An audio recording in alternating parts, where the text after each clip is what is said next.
第256章斩杀莫城。葛叶的身体犹如那秋风中的一片落叶，狼狈地疾射而退。沿途的桌椅在接触到葛叶的身体时，都是被那股暗寒的劲气轰然震裂。双脚插在地面，足足后退了半个大厅，葛叶的身体这才缓缓停住，略微有些苍白的脸庞上覆盖着一抹难以置信的震惊。你擦去嘴角的血迹，葛叶剧烈地喘了几口粗气，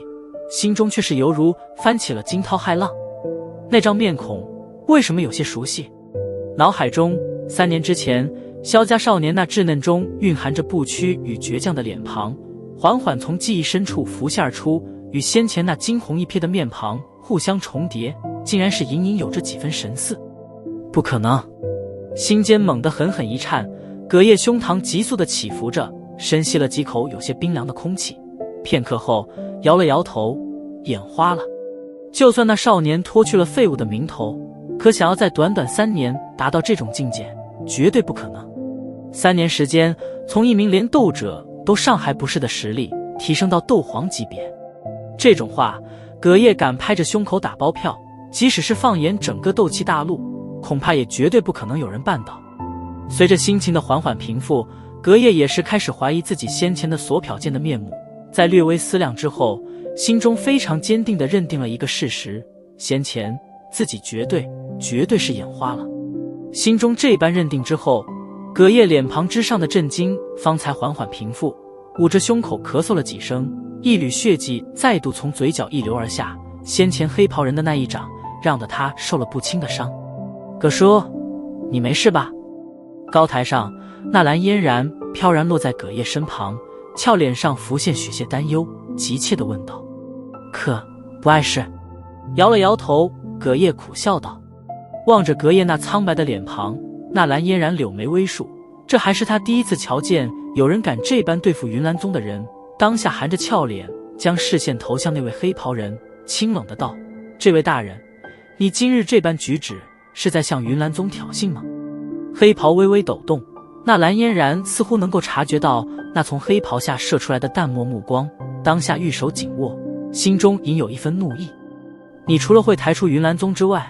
还能做什么？莫城的命，今日我必收。你若是想要阻拦，出手便是，不用拿云岚宗和云韵来说事，那对我没用。黑袍人轻拍了拍袖袍，声音中却是蕴含着许些讥讽与冷笑。你听得黑袍人的讥讽话语，纳兰嫣然黛眉间涌上一股怒火，冷笑道：阁下是一介斗皇强者，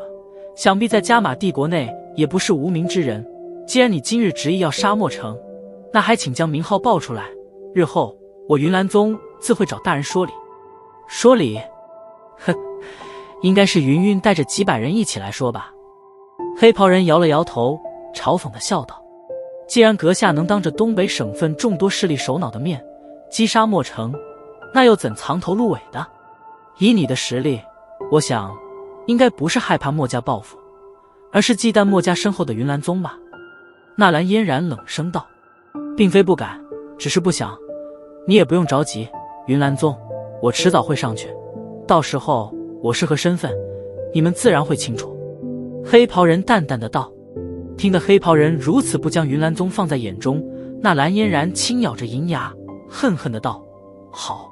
既然阁下有这般胆量，那我倒是真要看看你是否真有胆闯上云岚宗。说完了？黑袍微微抖动，黑袍人似是耸了耸肩，说完了，那便停止甜造吧，我要动手了。若是想要阻拦，请便，不过提醒一句，我并不会因为你的身份而有所留情，不想云岚宗少个接班人，那便安静的在一旁待着。闻言，纳兰嫣然红润的小嘴紧紧地抿着，丰满的胸脯微微起伏，荡起一条颇具诱惑的弧线。然而虽然心中愤怒，可他却是没有半点办法。在这个大厅中，没有任何一个人能与这位神秘强者相抗衡，而且对方似乎也并不惧怕云岚宗，因此他除了眼睁睁地看着莫城成为他的掌下亡魂之外，似乎并没有任何的法子。没有再理会身后纳兰嫣然的举动，黑袍人缓缓转过身来，森冷地望着那依靠着台柱想要站起身来的莫城，掌心之上森白的火焰升腾而起，却是带起了许些冰冷。这位大人望着那欲下杀手的黑袍人，墨家家主墨兰脸色苍白，虽有心想要上前阻拦，不过瞧着先前隔夜与纳兰嫣然的下场后，他只得强行忍住这种冲动。那位黑袍人明显是因为隔夜的身份方才有所留守，可若是他们这些人冲上去，恐怕大厅内又将多出一些冰冷的冰雕，因此墨兰也只得站在离黑袍人一个较为安全的距离外，出声道：大人，那位叫做青灵的小女孩并未有任何事，只要您能放过大长老，我墨家愿意赔偿你所开出的任何条件。对于墨兰所说的话，黑袍人依然是无动于衷，在大厅内众位首领的注视下，缓缓地对着墨城行去，淡淡的阴冷杀意让得大厅内部缭绕着一股冰寒的气息。望着那连理都未曾理自己的黑袍人，墨兰惨然一笑。在这种绝对实力的压迫下，他只得放弃援救的心思，满心颓丧的他也只能希望着这位手段颇为狠辣的斗皇强者在将墨城斩杀后不会再对墨家进行清除，不然的话，墨家恐怕就真的将会从一流势力沦落为末流了。似乎是明白黑袍人对自己所怀有的必杀之心，所以墨城也并未再发出无谓的求饶声，怨毒地望着那缓缓走来的黑袍人，那唯一的左手臂忽然微微蠕动着。想杀我，我也得让你留下几条疤。狰狞的一笑，墨城曲卷着身子，左手臂猛地一震，一股凶猛的暗劲将衣袖震得粉碎，裸露在空气中的手臂上，青筋犹如一条条小蛇一般不断地鼓动着。那只手掌也是忽然诡异的便宽阔了许多，原本正常的指甲也是暴长半寸，并且颜色还变得漆黑无比。此时墨城的手臂已经完全脱离了人类正常的形态，看上去反而更像是魔兽的四肢。手臂之内逐渐涌上淡红之色，片刻之后，整条手臂竟然是变得通红了起来，一眼望去犹如是一团火焰壁一般。破山壁，大长老竟然把家族珍藏的5阶魔兽赤炎破山蜥的前肢移植到了自己身体上。望着那手臂变得极为宽大的墨城，墨家一干核心高层不由得失声惊呼道。